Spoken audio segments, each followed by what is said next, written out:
방금 리포트에서 보신 것처럼 국민의힘 혁신위원회가 출범 한 달을 맞았습니다. 인요한 위원장 모시고 좀 더 자세한 이야기 나눠보겠습니다. 위원장님 어서 오십시오. 안녕하십니까. 네, 지난 한 달간의 소회 먼저 좀 여쭙고 싶습니다. 활동을 또 점수로 평가한다면 몇 점을 주시겠습니까? 어제까지는 한 70점으로 생각했어요. 네. 근데 이 성격이 70점이 아니고 제로섬이에요. 100점 아니면 빵점이에요. 성공하면 100점이고 못하면 점수가 아예 안 나오죠. 그래서 지금까지 평가는 몇 점으로 주시겠습니까? 조금 더 지켜봐야 될 것 같아요. 아직 채점 중이에요. 알겠습니다. 먼저 좀 이 질문을 좀 드리겠습니다. 신당을 추진 중인 이준석 전 대표, 당정의 수직적 구조 해체를 주장하면서 윤 대통령의 변화를 촉구하고 있는데 혹시 윤 대통령에게 이 전 대표와의 회동을 추진할 의향도 좀 있으실까요? 어제 그 얘기가 좀 오고 갔어요. 뭐 차라리 허심탄회 그냥 우리 혁신 의원들하고 다 만나서 대화 나누는 게 어떨까라는 아이디어가 나왔는데 그다음 바로 또 오해받아요. 언론에서 여러분들이 또 무슨 뭐 조정을 받는다 뭐 추측 보도가 굉장히 많았어요. 그래서 언제 먼 미래에 뭐 1월, 2월 달에 개인적으로는 좀 그때는 어떤 상황에서 이런 혁신안이 나왔고 네. 그런 기회가 있었으면 참 좋겠어요. 그러나 그게 현실적으로 쉬운 일은 아닙니다. 오해도 많이 살 수 있고 그렇습니다. 신중하게 좀 접근을 하시겠다 그런 의미로 받아들여지는데 또 개인 행보로 또 많은 주목을 받고 있는 분이 저요? 계시죠? 네, 위원장님도 물론이고 한동훈 장관에 대한 좀 질문을 좀 드릴까 합니다. 네네. 총선 출마 가능성 높아지고 있는데 한 장관 총선에 출마한다면 어떤 역할 좀 해야 한다고 생각하시는지요? 어려운데 와서 도와줘야죠. 그분은 정말 머리 좋은 분이고 또 이 어떤 국가에 대해서 뭐랄까요, 자기 역할에 대해서 아주 분명하고 깔끔한 분이에요. 근데 이제 정치는 저도 전문직이잖아요. 의사잖아요. 거기는 이제 검사 출신이고. 근데 정치라는 것은 또 와서 보니까 생각했던 것보다 훨씬 어려워요. 특히 언론과의 만남과 그 보도들이 막 나가고 네. 말 한마디 가지고 막 이렇게 해석하고 저렇게 해석하고. 그러나 재미도 있어요. 할만해요. 장관님한테 내가 한 장관한테는 좀 도와주세요. 이런 메시지를 보내고 싶어요. 네. 좀 구체적으로 여쭤보자면 출마 지역 놓고 이제 이야기 많거든요. 네, 수도권이다, 뭐 네. 대구다, 아니면 뭐 비례로 나가서 선대 본부장 맡아야 된다, 뭐 의견이 분분한데 네. 위원장님께 좀 구체적인 의견이 있으시다면 그것은요, 제가 결정할 일이 아니에요.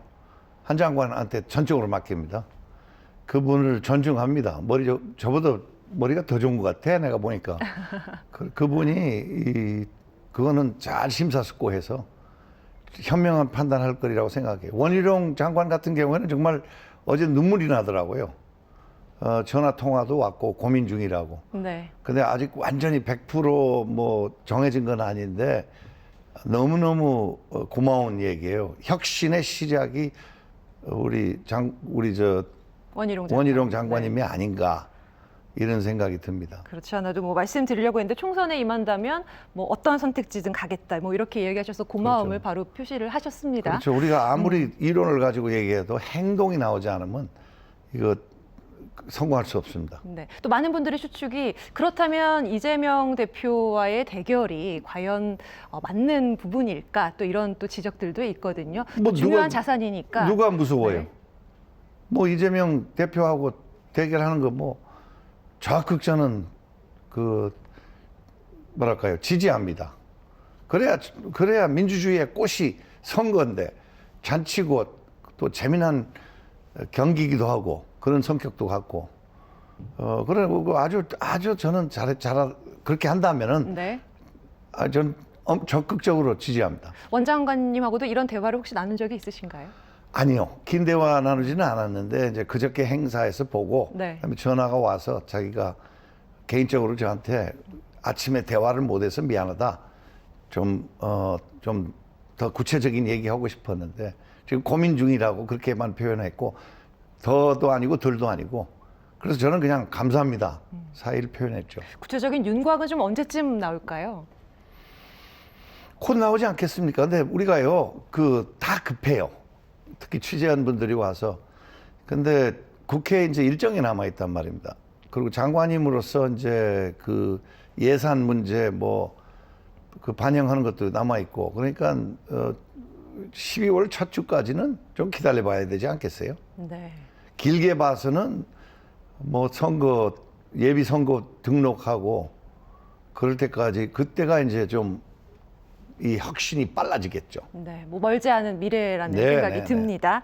자, 중진 친윤 의원들에게 험지 출마 권유하셨습니다. 여론의 관심을 많이 받긴 했는데, 근데 의원들의 반응은 좀 미지근한 것 같습니다. 네. 앞으로 좀 어떻게 좀 드라이브를 나라를 하실지. 정말 사랑하면 이건 당의 문제가 아닙니다. 민주당도 변해야 됩니다. 나라를 사랑하고 당을 사랑하면 희생할 준비가 돼 있어야죠. 그거는 없어지는 우리 혁신안이 아닙니다. 끝까지 그거는 제일 중요한 혁신안이 희생입니다.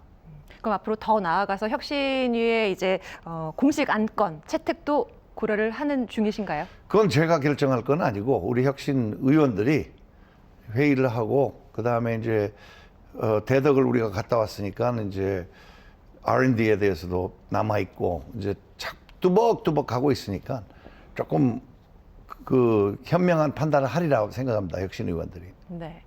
전략 공천 배제하자 이렇게 말씀하시면서 이제 그 지역구 완전 경선 제안하셨는데 그런데 이제 실질적으로 보면 이제 신입이나 영입 인사들이 현역 의원들에게 밀리는 가능성이 이제 훨씬 크기 때문에 이것에 대한 또 우려들도 있거든요. 네. 어떤 생각 갖고 계신지요? 그 인지도가 있고요. 또 실력이 있으면요.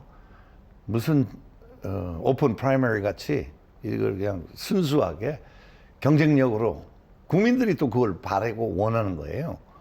그러니까 저는 개개인이 그거 전혀 무서워할 이유가 없다고 생각합니다. 네. 자, 혁신위 활동 이제 하시면서 현실 정치의 문제점 직접 체감하셨으리라 봅니다. 활동 종료 후에 앞으로 좀 직접 현실 정치에 뛰어드시거나 관여하실 생각도 있으신지요? 저는요, 남북 관계에 관심이 많았어요. 원래 적십자 같은 거를 좀 좋아했고, 그걸 맡아서 도울 일이 많다고 생각했어요. 남북 관계에 제가 관여를 많이 했기 때문에. 네. 제가 지역구에 나가는 것은 지금 그렇게 모양새가 별로 안 좋을 것 같아요. 유혹이 있었습니다. 네. 나라가 부르면 언제든지 할 용기가 있지만 그때 가서 봐야죠. 지금은 정말 이 일을 성공하지 않으면 대한민국을 내가 정말 사랑하는데 이 대한민국이 이제 정치가 한강의 기적처럼 이 여의도의 기적이 일어나야 됩니다. 반드시 성공해야 됩니다. 그래서 다른 그 다음 거는 생각도 안 합니다. 위원장님의 의지가 느껴집니다. 앞으로 행복 기대하겠습니다. 지금까지 인요한 국민의힘 혁신위원장과 말씀 나눴습니다. 고맙습니다. 열심히 하겠습니다.